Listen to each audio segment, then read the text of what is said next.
E5 TV news కు స్వాగతం. ముందుగా హెడ్లైన్స్. మళ్ళీ సర్జికల్ స్ట్రైక్ తప్పదా?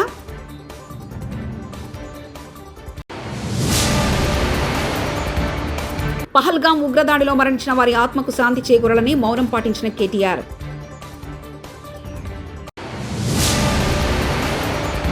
కాశ్మీర్లో ఉగ్రదాడి దోషులను విడిచిపెట్టే ప్రసక్తే లేదు కిషన్ రెడ్డి.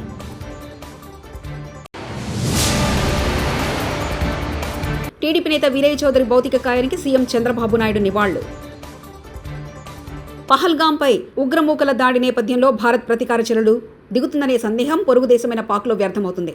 అందులో భాగంగా పీఓకేలోని ఉగ్రవాద శిబిరాలను పాకిస్తాన్ ఖాళీ చేసినట్లు తెలుస్తుంది. తాజా దాడితో ఇరు దేశాల మధ్య ఉద్రిక్త పరిస్థితులు నెలకొన్నట్లు అయింది. ఈ దాడిలో 28 మంది మరణించడంతో భారతదేశం నుంచి తీవ్ర ప్రతిస్పందన వస్తుందనే భయోందనలు పాకిస్తాన్లో నెలకొన్నాయనే వాదన వినిపిస్తుంది.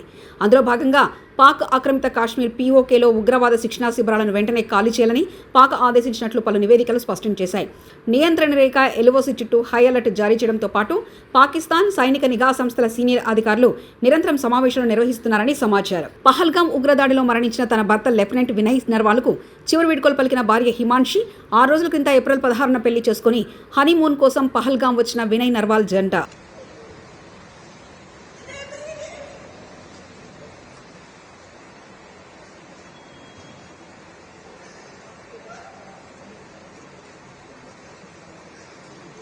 పహల్గాం ఉగ్రదాడిలో మరణించిన వారి ఆత్మకు శాంతి చేకూరాలని మౌనం పాటించి నివాళులర్పించిన BRS working president KTR. BRS రజతోత్సవ సభ కోసం 2000 మందిని వాలంటీర్లుగా నియమించి సభ దగ్గర ఎలాంటి అవాంఛనీయ సంఘటనలు జరగకుండా జాగ్రత్తలు తీసుకుంటున్నామని కేటీఆర్ వ్యాఖ్యానించారు. నివాళిగా ముందు ఒక 2 నిమిషాలు అందరం కూడా లేచి మౌనం పాటించి ఆ తర్వాత మిగతా కార్యక్రమం చేసుకుంటాం.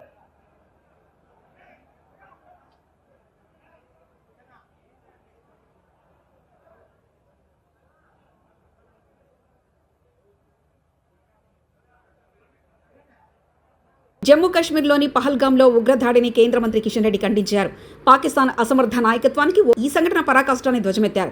హైదరాబాద్లోని ట్యాంక్ బండ్ వద్ద అంబేద్కర్ విగ్రహం వద్ద ఉగ్రదాడి మృతులకు నివాళులర్పించారు.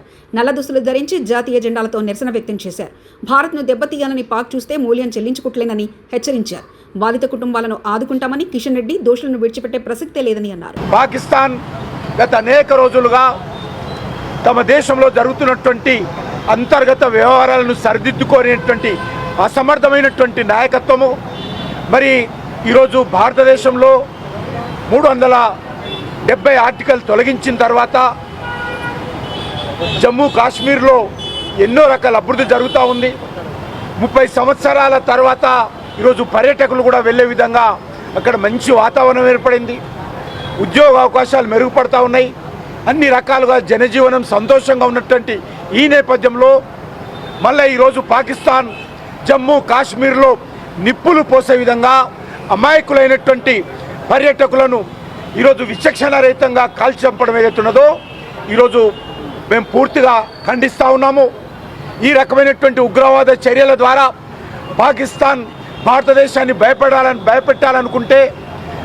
టీడీపీ నేత వీరయ్య చౌదరి భౌతిక కాయానికి సీఎం చంద్రబాబు నాయుడు నివాళులు.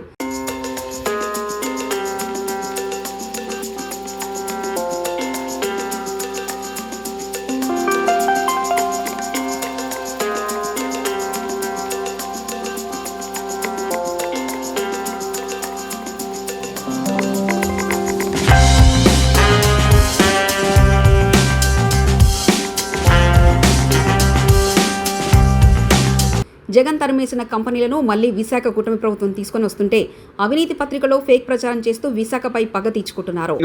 ఉత్తరాంధ్రకు తీరనటువంటి ద్రోహం దగా చేసినటువంటి ఈ యొక్క ఉత్తరాంధ్ర ద్రోహి జగన్మోహన్ రెడ్డి అనే విషయాన్ని సందర్భంగా తెలియజేసుకుంటూ, ఎందుకంటే నిన్న మొన్న మళ్ళీ వెళ్ళిపోయిన పరిశ్రమలు, ఎందుకంటే మన లూలుని మళ్ళీ వెనక్కి తీసుకురావడం కానీ, మొన్న కూడా మీరు చూసారు ఏదైతే ప్రఖ్యాత టీసీఎస్ అంటే ఒక ప్రెస్టీజియస్ విశాఖలో 3,000 కోట్ల విలువైన భూములకు 99 పైసలకే డొల్ల కంపెనీ ఉర్సా క్లస్టర్స్ కేటాయించడం వెనుక మంత్రి నారా లోకేష్ ఆయన బినామీలే సూత్రధారులని వైఎస్ఆర్సీపీ జాయింట్ సెక్రటరీ కారుమూరు వెంకటరెడ్డి మండిపడ్డారు.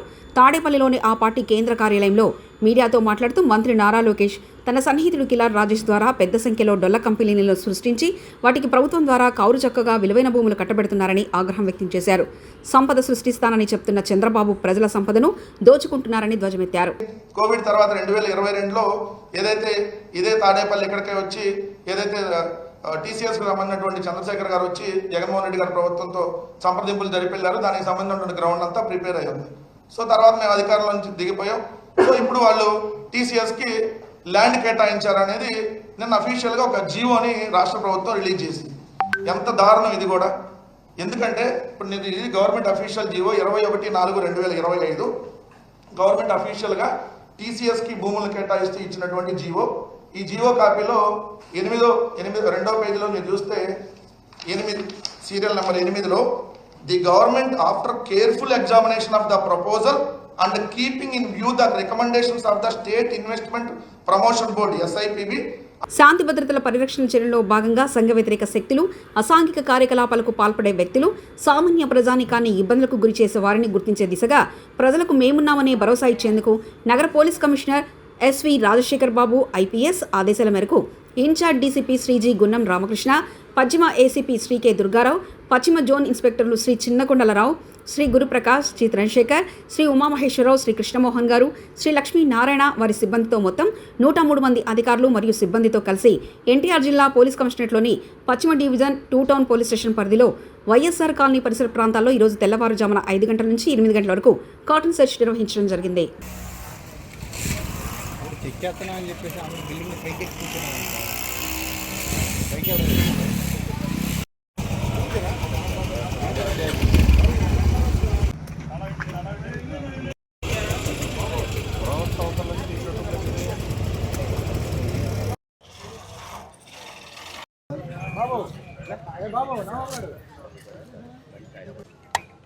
Good morning all of you. ఈరోజు మన విజయవాడ నగర సిపి గారు ఉత్తర్వుల ప్రకారము మన 2 టౌన్ లిమిట్స్లో గల వైఎస్ఆర్ ఈ కాలనీలో ఈ కార్డినెంట్ చర్చ్ సుమారు 96 మందితో ఈ స్టార్ట్ చేయడం జరిగింది ఉదయం 5:30కి. దీంట్లో ఏంటంటే మనకి ప్రతి ఈ కాలనీలో ప్రతి హౌస్ కూడా చెక్ చేస్తాం. దీంట్లో మనకి అనుమానితులు ఎవరున్నా కూడా ఇక్కడ ఐరిస్ చేయటం కానీ, అలాగే మన దగ్గర ఉన్న పెండింగ్ NBWs వీటి గురించి వాళ్ళని అదుపులో తీసుకోవడం కానీ, ఇంకేదైనా అసాంఘిక కార్యక్రమాలు అంటే లైక్ గంజాయి కానీ, లేదా లెక్కర్ బెల్ట్ షాప్స్ కానీ, ఇటువంటి కూడా ఈ తనిఖీల్లో భాగంగా మనం చెక్ చేయడం జరుగుతుంది. మీకు మరలా మన CA గారు ఇదంతా అయిన తర్వాత మీకు మన గ్రూప్లో ఎన్ని వెహికల్స్ సీజ్ చేశారు ఈ లైసెన్స్ లేకుండా ఏంటనేది, ఎంతమందిని అదుపులో తీసుకోవడం జరిగింది అనేది మీకు తెలియపరుస్తారు.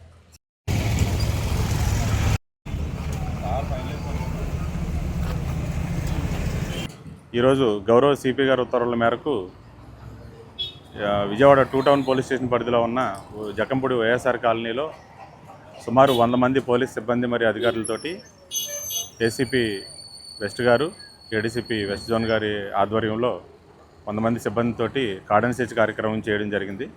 ఇందులో సుమారు 20 బ్లాకుల్లోని 640 ఫ్లాట్స్లో చెకింగ్ చేయడం జరిగింది. అలాగే వెహికల్స్ చెకింగ్ కూడా చేసాం. ఇందులో 350 వెహికల్స్ని చెక్ చేయగా అందులో సరైన ధ్రువపత్రాలు లేని సుమారు 50 వెహికల్స్ సీజ్ చేయడం జరిగింది. అవన్నీ ఓనర్షిప్ అన్ని తగ్గేది లేదు. జైల్లో కూడా ఇద్దరం కలిసే ఉంటాం. ఘోరం రోగం. జైలుకు వెళ్ళినా నా భార్య నాతోనే ఉంటుంది. అఘోరి ఓ మహిళ ఇచ్చిన ఫిర్యాదు మేరకు అఘోరిని 2 గంటల పాటు విచారించిన పోలీసులు, విచారణ అనంతరం అఘోరిని చేవెళ్లే కోర్టులో హాజరుపరిచేందుకు తీసుకెళ్లిన మోకిలా పోలీసులు. చట్టం తన పని తాను చేసుకుపోతుందని అఘోరి, ప్రస్తుతానికి తానేమీ మాట్లాడలేని, నేను జైలుకు వెళ్ళినా వర్షిని తనతో పాటే ఉంటుందన్న అఘోరి.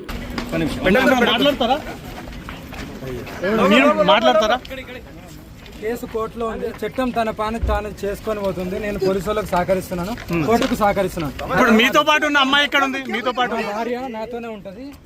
జైలు కూడా మీతో పాటు వస్తుందా? సంగారెడ్డి జిల్లా గండి మండలంలో ఆసక్తికరమైన ఘటన చోటు చేసుకుంది. తాను జాతరలో కొన్న హెలికాప్టర్ పనిచేయడం లేదని పోలీస్ స్టేషన్లో ఫిర్యాదు చేశాడు ఓ బాలుడు. 300 పెట్టి హెలికాప్టర్ బొమ్మ కొనానని, అది ఎగరకపోవడంతో దుకాణదారు వద్దకు వెళ్లి మరో బొమ్మ తీసుకున్నట్లు వినయరెడ్డి అనే బాలుడు తెలిపారు. అది ఎగరకపోవడంతో వేరే హెలికాప్టర్ బొమ్మ తీసుకున్నారని, అది కూడా పనిచేయట్లేదని షాప్ యజమాని అడిగితే బొమ్మ వాపసు తీసుకోవట్లేదని బాలుడు చెప్పాడు. దీంతో అతడు పోలీస్ స్టేషన్లో ఫిర్యాదు చేశాడు. బాలుడి ఫిర్యాదు మేరకు ఎస్ఐ ఒక కానిస్టేబుల్ని పంపక అప్పటికి షాప్ యజమాని జాతర నుంచి వెళ్ళిపోయాడు. దీంతో బాలుని సముదాయించి అతడి తాతను పిలిపించి ఇంటికి పంపించారు.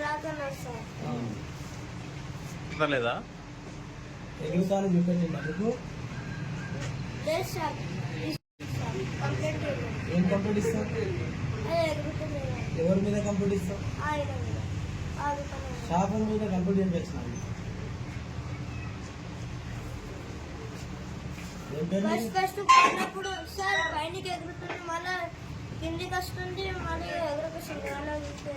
ఏం పేరు నీది? వినారెడ్డి సార్.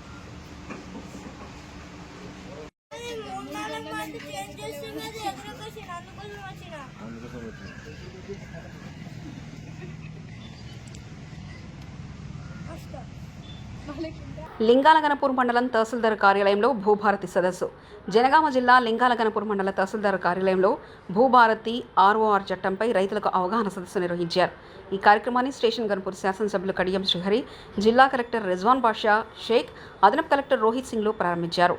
ఈ సందర్భంగా రైతులకు పవర్ పాయింట్లో ప్రజెంటేషన్ ద్వారా భూభారతి చట్ట వివరాలు తెలియజేశారు.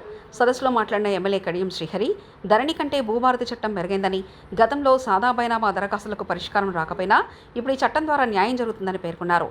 జిల్లా కలెక్టర్ రిజ్వాన్ బాషా షేక్ మాట్లాడుతూ, భూమిని అనుభవిస్తున్న రైతుకు హక్కు కల్పించడమే ఈ చట్టం లక్ష్యమన్నారు. భూముల రిజర్వేషన్, మ్యూటేషన్కు ముందు తప్పనిసరిగా సర్వే జరగాల్సి ఉంటుందని, భూదార్ నంబర్ ద్వారా భూముల భద్రత పెరుగుతుందని తెలిపారు. ఈ కార్యక్రమంలో special deputy collector Suhasini, RDO Gopiram, tahsildar Ravinder తదితర నాయకులు పాల్గొన్నారు. డిజిటల్ సైన్ ప్రాబ్లం ఉన్నా ఏమున్నా కానీ ఇప్పుడు ఆర్డీఓస్కే పవర్స్ ఇవ్వడం జరుగుతుంది. సో ఇలా ఏవైతే ఇష్యూస్ ఉన్నాయో ఇంత ముందు పై లెవెల్ దాకా వెళ్లాల్సిన ఇష్యూస్ కూడా ఇప్పుడు అన్నీ కూడా తహసీల్దార్లు ఎంక్వైరీ చేస్తారు, ఆర్డీఓ వాళ్ళు ఫైనల్ అప్రూవల్ ఇస్తారు. సో కాబట్టి ప్రాబ్లమ్స్ అన్ని కూడా మీ డివిజన్ లెవెల్లోనే రిజల్వ్ చేయడానికి భూభారతి చట్టం ద్వారా షెడ్యూల్ ఏలో ఇవన్నీ కూడా మెన్షన్ చేయడం జరుగుతుంది. కాబట్టి ఇప్పుడు ఈ మాడ్యూల్స్ అన్ని కూడా మారుస్తున్నాం. ఇప్పుడు భూభారతి వెబ్సైట్, ధరణి వెబ్సైట్ పోయింది, ఇప్పుడు భూభారతి వెబ్సైట్ ఇందాక వీడియో చూశారు, ఆ వెబ్సైట్లో కూడా ఇప్పుడు మాడిఫికేషన్ జరుగుతున్నాయి. ఈ భూభారతి అవగాహన సదస్సులు ప్లస్ పైలట్ ప్రాజెక్ట్లో వచ్చిన ఇన్పుట్స్ కూడా తీసుకుంటూ ఆ వెబ్సైట్లో కూడా మార్పులు జరుగుతున్నాయి. కొద్దిగా ఒక 10-15 డేస్ ఓపిక పడితే ఆ మాడ్యూల్స్ కూడా ఆర్డీఓల దగ్గరికి వెళ్ళేటట్టు ఆన్లైన్ ఆప్షన్ కూడా ఎనేబుల్ అవుతుంది. కాబట్టి భూభారతి చట్టంలో ఏవైతే ఉన్నాయో వాటి ప్రకారం ఆర్డీఓలకి అధికారాలు ఇవ్వడం జరుగుతుంది. సో ఇదొకటి అందరు కూడా గమనించాలి. ఎందుకంటే ప్రతిదీ కూడా కలెక్టర్కి, అడిషనల్ కలెక్టర్కి వెళ్ళే అవకాశం ఉండే ధరణిలో, కాబట్టి చాలా టైం పట్టేది. ఎందుకంటే చాలా లక్షల అప్లికేషన్స్ ఉండేవి. కాబట్టి ఇప్పుడు మీ డివిజన్లోనే మీ దగ్గరే మండలం నుంచి ఆర్డీఓ దగ్గరికి వెళ్తుంది. కాబట్టి ఎవరి డివిజన్ లెవెల్ అప్లికేషన్స్ అక్కడ డిస్పోజ్ అవుతాయి. కాబట్టి చాలా వరకు ప్రజల యొక్క పరిష్కారం ఫాస్ట్గా డిస్పోజ్ చేయడానికి. రజతోత్సవ సభలో పాల్గొనడం మన అదృష్టం అంటూ సంగారెడ్డి ఎమ్మెల్యే చింతా ప్రభాకర్ వ్యాఖ్యానించారు. సంగారెడ్డి పట్టణ బీఆర్ఎస్ పార్టీ ముఖ్య నేతలతో ఎమ్మెల్యే చింతా ప్రభాకర్ సమావేశం ఈ నెల 20వ తేదీ వరంగల్లో నిర్వహించే రజతోత్సవ సభను విజయవంతం చేయాలని పార్టీ ముఖ్య నేతలకు దిశానిర్దేశం చేశారు MLA Chinta Prabhakar. Sangareddy MLA camp కార్యాలయంలో పట్టణ బీఆర్ఎస్ శ్రేణులతో ఎమ్మెల్యే సమావేశం. సభకొచ్చే వారికి ఇబ్బందులు లేకుండా చూసుకోవాలని సూచించారు. సభా సమయాన్ని వివరించి ఇప్పుడు బయలుదేరాలి అన్న సమాచారాన్ని వివరించారు. మనకందరికీ బాగా తెలుసు. ఈ ఉద్యమ సమయంలో ఎన్నో మీటింగ్లు జరిగాయి. మన వేణుగోపాలంలో కానీ, మన రాజేంద్ర కానీ, మరి రాష్ట్ర స్థాయిలో ఎన్నో ధర్నాలు, జాతీయ రహదారి దిగ్బంధాలు, ఇవన్నిటితో పాటు రాష్ట్రం మొత్తం తిరిగిన సందర్భంలో కేసీఆర్ గారు మొత్తం ఈ రాష్ట్రంలో అణగారిన కులాలు, బడుగు బలహీన వర్గాలు వాళ్ళకు చేతను ఏ రకంగా ఇవ్వాలి, మనం తెలంగాణ తెచ్చుకోలేక అనే ఉద్దేశాన్ని పూర్తి అధ్యయనం చేసినటువంటి మహనీయుడు తన ప్రాణాన్ని సైతం లెక్క చేయకుండా మరి ఆమరణ దీక్ష చేస్తే ఈ తెలంగాణ మనం సాధించుకున్నాం. 27వ తారీఖు మనం సమయ పాలన కంపల్సరీ పాటించాలి. మీరు 10 గంటల 11 గంటల మరి అందరికీ చెప్పుకోండి. 11:30కి ఇక్కడి నుంచి బయలుదేరితే సభా ప్రాంగణంలో మనం అక్కడ ఉంటాం. కానీ మనకు ఇంకా ఇప్పుడు ఇందాక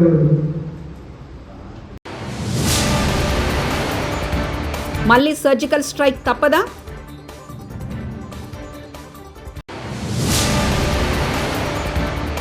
పహల్గాం ఉగ్రదాడిలో మరణించిన వారి ఆత్మకు శాంతి చేకూరాలని మౌనం పాటించిన కేటీఆర్.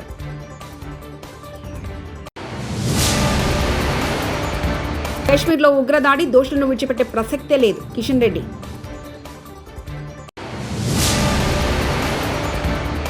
టీడీపీ నేత వీరయ్య చౌదరి భౌతిక కాయానికి సీఎం చంద్రబాబు నాయుడు నివాళులు. ఇవి బులెటిన్ విశేషాలు. చూస్తూనే ఉండండి E5 టీవీ న్యూస్.